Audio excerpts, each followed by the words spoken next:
Hey guys, welcome back to my channel. If you're new to Clarify Things, I'm Lindsay Claire, and I wanted to thank you for stopping by to check out this video. I hope you find it helpful. So in today's video, I just wanted to share with you my base routine, all the products that I use on my skin, and some of the techniques. Just wanted to put it out there, I'm not a makeup artist. I just am obsessed with makeup, and I've tried a lot of different things and products over the years, and I'm just going to let you know what works for me.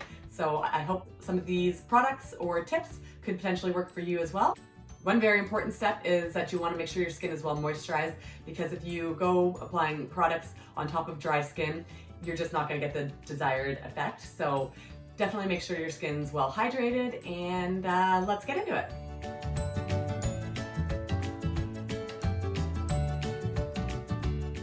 The first step to my routine, and it's a very important one, is to properly moisturize my skin. Today I'm going to be using Charlotte Tilbury's Magic Cream. It's an instant turnaround cream, and this stuff is amazing. It does exactly what it says. It'll instantly turn around your skin to make it look more moisturized. It really does a great job in a pinch to get rid of any dry skin that you may have. So I like to apply this first. And just gently rub it in. I saw Laura Lee, who is a YouTuber, the other day talking about her pamper routine, and she uses Charlotte Tilbury's Magic Cream as a body moisturizer as well, which sounds heavenly. I can only look forward to the day that I can afford to apply this all over my body, because it isn't cheap. And then next I would go in with a SPF. Lately I've been using INSTITUT ESTHEDERM's Sun Ultimate Cream. It's an SPF 30, and this is a very thick, hydrating SPF as well. Today I'm actually going to skip it because it is going to be dark here soon, so I'm not worried about an SPF at the moment. But if you are going outside, definitely want to make sure to be applying SPF every day. The next thing I do is apply a primer. Today I'm going to be using FENTY Beauty's Pro Filter Instant Retouch Primer. I just apply that to my face. Next step in my routine is to apply a peach color corrector to the dark areas that I have underneath my eyes. Peach color corrector will neutralize the purpley blue color under my eyes and make me look much more awake. And I find it really helps if I do this before foundation and concealer, because then I don't have to use as much foundation and concealer when I go in with those. So if I just correct the darkness first, I find that is the way to go. As you can see, this palette is well loved, and I just use my fingers for this because I find it really helps get the product to sink into my skin. This is a very natural looking color corrector compared to some of the others that I've tried. It's very lightweight, hydrating. It almost just melts away into your skin, so you don't have to worry too much about using too much products on top to cover up the peachy color. So I highly recommend this one. It's been very nice. All the colors, you can tell that I've got good use of all of them. So I just kind of stamp that in the areas that I get more darkness. Hope this setup's okay. I'm kind of looking into a mirror over here a bit as I do this.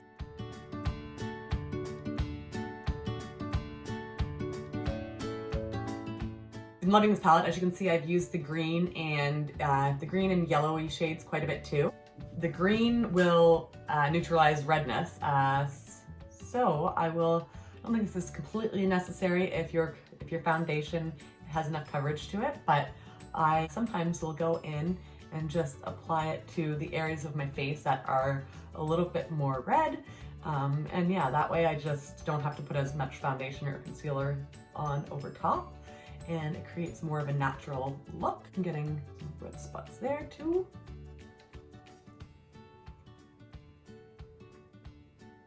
Lately for foundation, I've been loving the Milani Conceal and Perfect. It's a 2-in-1 foundation and concealer, but it's actually just a little too yellow toned for me, so I've been mixing it with Maybelline Fit Me Matte and Poreless. So I just apply a bit of this to my palm, and I'll do a squirt of this and just mix them together. I use my fingers to apply it to my face. So I just go over with my fingers first, quickly smooth this out, and then I'll go in with the Beauty Blender.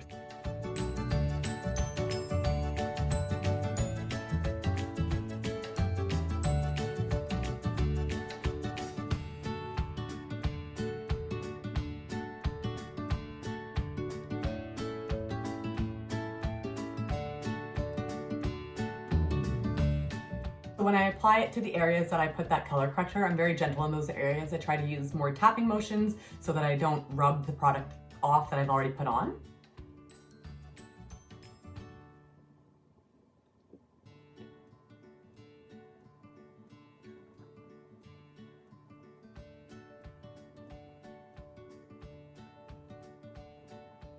After that's all smoothed out with my fingers, I will go in with a damp beauty blender. I also like to spray a little setting spray.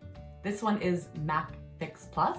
I just like to spray my beauty blender with it just because it gives you a little extra hydrated look and helps set things into place.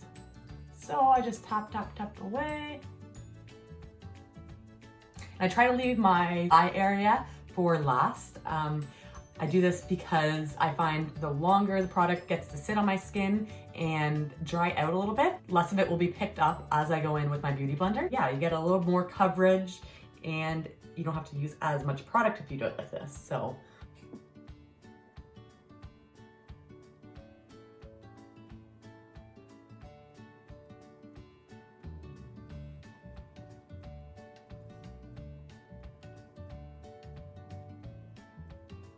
bring it down my neck a little bit too. I usually go in with a bronzer on my neck afterwards, which you will see coming up. So I'm not too worried. I just want it to be a smooth transition of color and not have any harsh lines.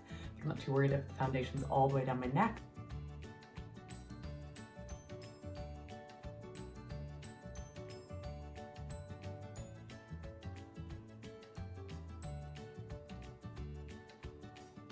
After I go in with the concealer and just apply it to target areas that need a little extra coverage. I used to always apply it down my nose too, but I find it always just looks like trash, so I've stopped doing that. It just breaks apart funny, and I find even though I'm not getting as much coverage on my nose with just the foundation, it looks better overall. So I have been skipping on my nose lately. This concealer is Urban Decay's Naked Skin Concealer. I actually didn't like it when I first bought it, but it has been growing on me. I find the trick with this concealer is you just have to use a little amount or else it ends up looking a bit patchy on me. This color in particular is a little too light for me at the moment too, but if you just use a little amount and blend it in well, it works. Next thing I do is I will apply some powder to my under eye area, my lids, and any areas that I really want my makeup to stay put. Applying a powder just really locks things into place and the products are less likely to slide off your face. So I like to use a little brush just for under my eye area here. I'm using the Kat Von D translucent setting powder. Oh, I just tap, tap, tap gently under my eyes.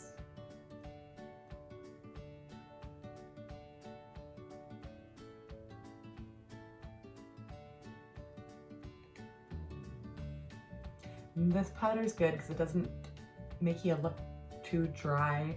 I'm 33, turning 34 soon, so I do have some lines underneath my eyes, and I don't find this emphasizes my fine lines or anything like that, so I do like this powder. There has been a lot of controversy with Kat Von D in the past, but she actually just recently sold the company, so I'm interested to see if people are going to be jumping back on the Kat Von D bandwagon, because really I think the line has quite a few excellent products. The tattoo liner is my all-time favorite eyeliner, so it'll be interesting to see how that unfolds.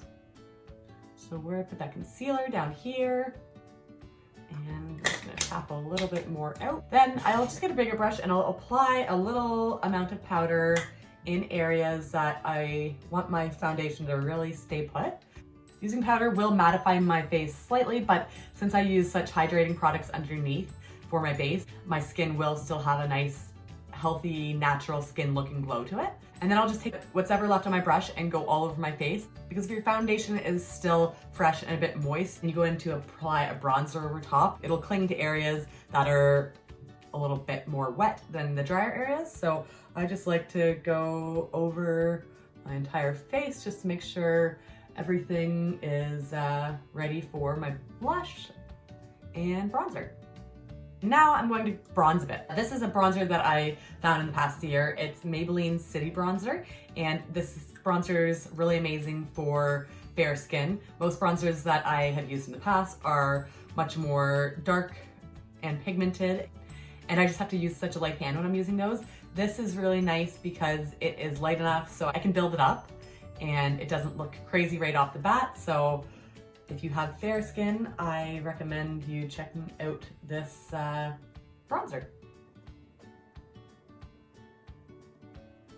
Try to focus this on places that the sun would naturally hit, although I tend to avoid my nose just because I have larger pores on my nose, and I find most bronzers, if I apply them to my nose, they kind of just sit, they end up sitting in my pores and just making my nose look dirty. So sometimes I'll do a light dusting my nose, but I tread very lightly with bronzer on my nose for that reason.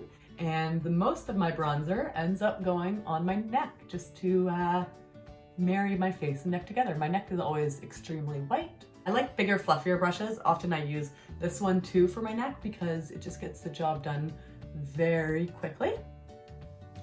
So, and I will apply some on my ears too, because we know the sun hits those babies. And next, I will apply some highlight. Loving this Fenty Beauty KILLAWATT highlighter. It has 2 shades in it, and both shades are awesome for my skin tone. I think these would work for a lot of skin tones. You have one that is a little more natural looking, and this one's a little more intense. I think just together, they're very handy side by side. I will start out with the less intense highlighter first and highlight certain areas of my face, and then the areas that I really want to pop, I will go in with the more intense one and just apply a bit to certain areas. So on my cheekbones, the high points of my cheeks, and then just work the rest up in my temple area. I have been liking highlighting right in the center of my nose. I'll bring it down a little bit. And I also do a little bit there. And then the areas that I like to highlight have a little extra pop. Sometimes I will do a little bit on this part of my cheeks. I will also use the more intense one for my Cupid's bow. I actually avoid my brow bone area because I already feel like my brow bone is fairly pronounced, so I don't like to emphasize it anymore. But where I do like to apply a little bit of highlighter is underneath my brow in this area. I find it really helps to open up my eyes if I apply a little to that spot. Don't mind my brows. They are a mess. I should have brushed them at least before starting this. And an awesome tip that I learned from my girl Damiana is if your face is itchy while you're doing your makeup or after you've applied your foundation, keep an extra brush on hand and you can just itch your itch with the brush. Next up, I'm going to apply blush. I've been loving this Tarte blush. It is a very natural buildable blush as well, so I really like it for that reason. You can apply it in a hurry and not feel like you're overdoing it too much, which is the case with a lot of blushes on my skin tone. So I always tap it in and blow it off a bit. I actually usually apply my highlighter last, but today we did it second last. So I just kind of focus this product in the areas that I want it.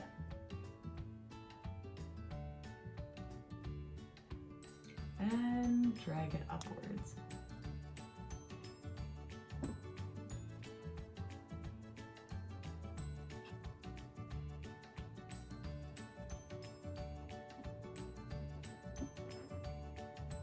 And the final step in my routine is spraying my face with some type of setting spray. I've been using this one lately. It's from INSTITUT ESTHEDERM as well, and it's their City Protect Psyllium spray. It reinforces skin's natural defenses. It's supposed to improve the hold of your makeup. It has very fine mist, which I like because different setting sprays end up coming out a little too forcefully and I find they mess up my makeup. So something with a fine mist is definitely what you want to look for in a setting spray.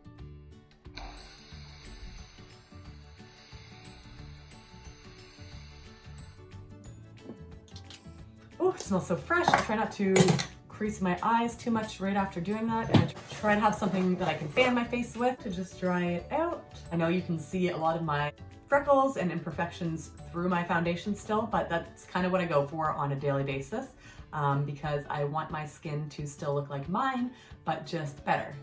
So I hope you found this video helpful. If you did like it, please give it a thumbs up so I know that you like to see these kind of videos, and I can do more makeup tutorial kind of videos in the future if you're into this kind of thing.